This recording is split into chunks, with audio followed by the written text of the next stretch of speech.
Alright, I'm going to show you guys how to do some marbled leather, Turkish style. As far as I'm concerned, I believe that's what this is called. My apologies if you hear some noises in the background. It's my furnace in my garage, and it's very cold, so I am going to keep it running. But anyhow, okay, so let's start. Right here I've got about 6 cups of water that has been thickened with tapioca starch. I used about 1.5 tablespoons of tapioca starch. If you do this yourself, you can kind of adjust that a bit. This is like sort of not quite a syrup consistency, but I use it just to thicken up the water a little bit. It doesn't, I've tried it around. I don't like it being too thick because you have to wash it off in the end. So usually, I don't know what they call this, like spoon thick or something like that. There's a terminology for it. Anyhow, it's just enough that the dyes will sit up on the surface a little bit better. Today I'll be using 5-Ing's Pro dyes. This is red, and sorry, this one's kind of messed up, but it's black. You can tell I've reused that container a time or two. And I'm going to start with my lighter color before my darker color.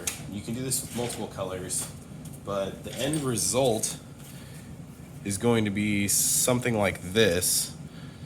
And I'm showing you this because I'm not going to show you the fully finished product because it takes a long time to dry. It's usually like, I don't know, at least a few days. It kind of depends on what the environment is, but it needs to be like fully dried before you do your finish after you wash it. And you really don't get to see the final result until it's completely done. So I wanted to show some pieces. This is what I'm trying to do today.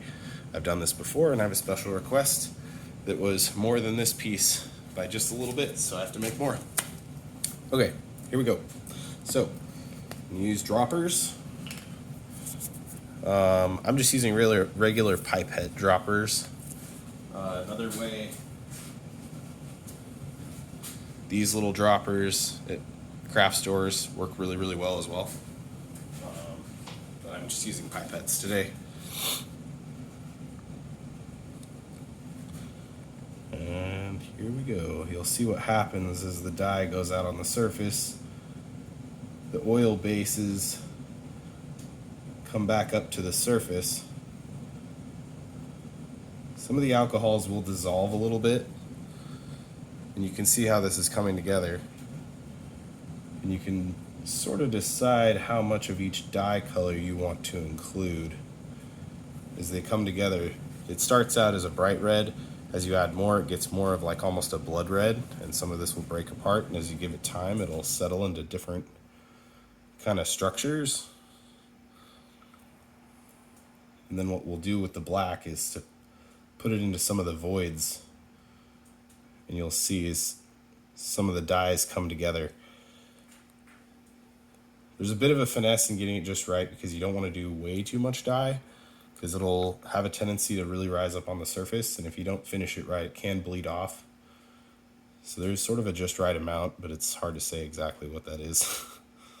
Just kind of have to play with it and figure it out.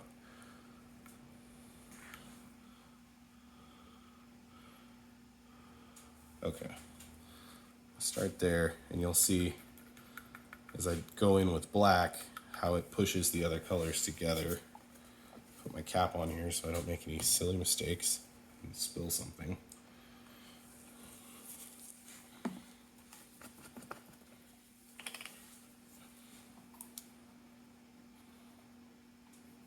Let's see.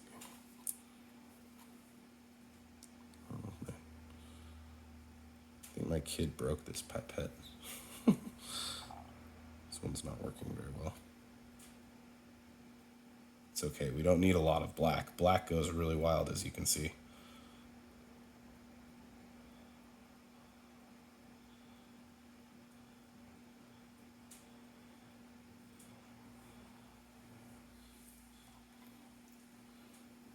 Sometimes it's almost better to have something that's not dropping way too much dye. And you'll see it's developing.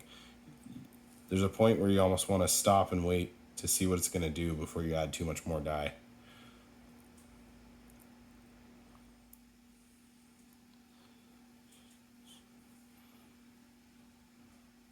one tiny drop does crazy stuff. So you can see how the black really likes to bubble up. It creates a cool effect.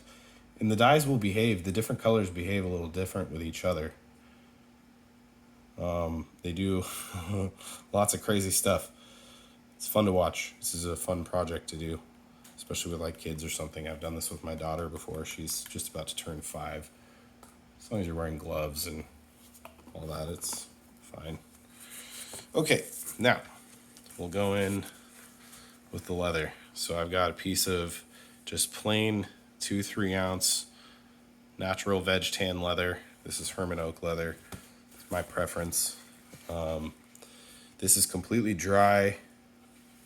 I know people have done it different ways. I've done it moistened before. Sometimes it's easier to lay it that way, but I find that the dye soaks in best to completely dried leather. So now that it's sat here and it's done its thing, we'll lay it in very carefully from the center out. If you try to do it the other way, sometimes you'll capture bubbles, and we'll just see, but that may happen anyway.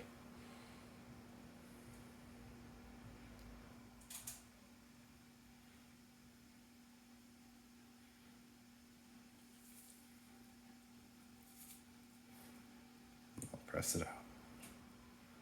And let it sit for just a second.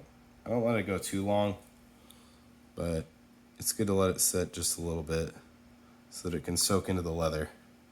And you can see what's happened here already. So I'm gonna have to go and wash this all off, and it's gonna look kind of crazy for a while, and then it'll clean up really nice when you go to finish it. Thanks for watching.